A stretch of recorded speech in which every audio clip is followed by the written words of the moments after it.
Category 4 storm causing damage in at least 10 states. North Carolina now unrecognizable. It's unlike anybody's ever seen. But 130 people are now confirmed dead. Devastation and destruction as far as the eye can see. We're not prepared for this. We've lost everything. Isolated, cut off from power. Left in ruins. Unprecedented historic devastation.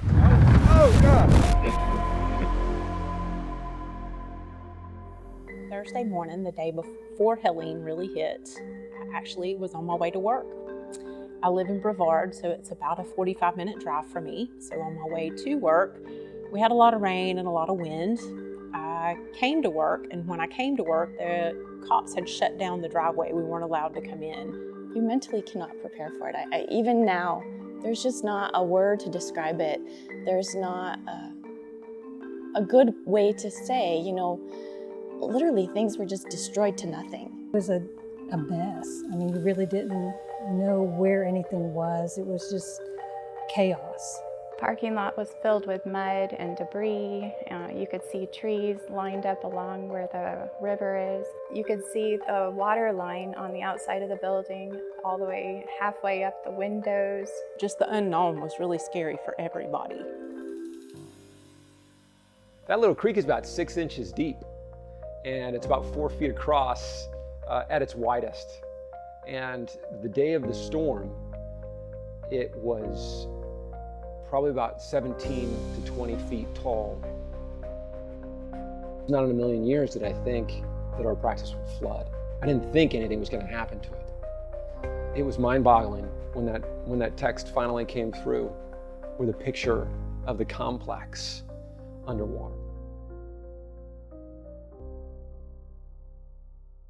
Don't worry, we got you, your family. And that was from Chuck Cohen and Larry Cohen. Whenever we first got cell service back, the first text I got was from Benko. It's from Chuck and Larry. And knowing that they had our backs it was like this massive weight was taken off our shoulders. It takes moments like this where you see who your true friends, family are.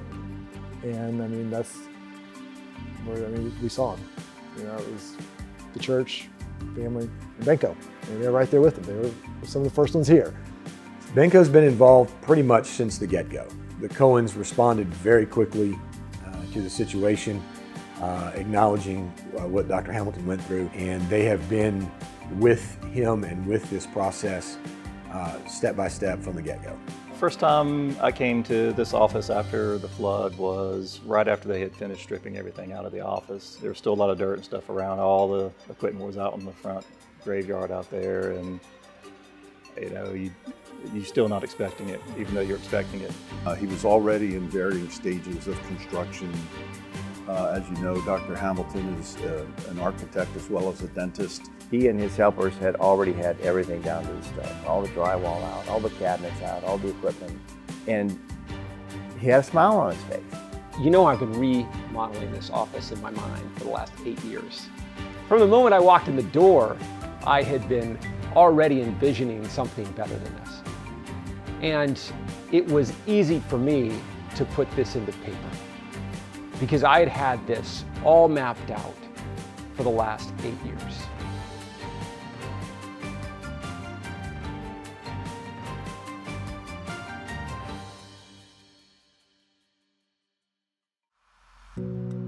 Feeling is like ecstatic, over the moon feeling. I guess people don't realize what they had until it's not there anymore.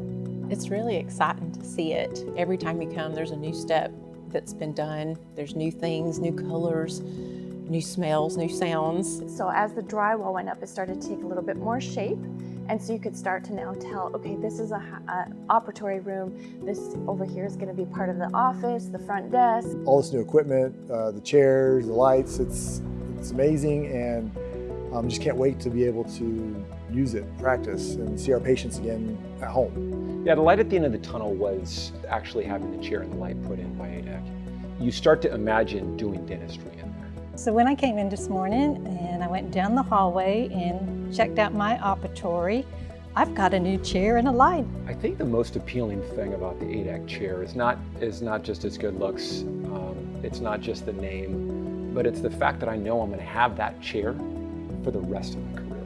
The benefit of elevated equipment, as far as I'm concerned, is the longevity of the equipment. It may be 10 years old and they'll still service that light, not a problem. It's stylish, it's ergonomic, it's efficient, it services well and lasts a long time. I'm back home. I have ADEC again. That was my first operatory of ADEC installed. The light's cool.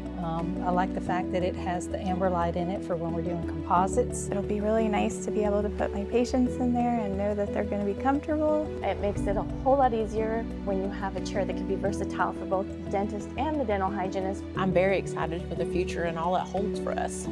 It's like you can see, okay, I have a patient in the chair now, and I can work here now. It's a cool feeling. I've noticed throughout my life, when one door closes, another one opens. And the future through that door right now is bright. I've been very fortunate to be a part of is having friends within the Benko family. I know I'm always taken care of. I count my blessings every single day. Every day you wake up is another day to be thankful for. And I get reminded of that all the time.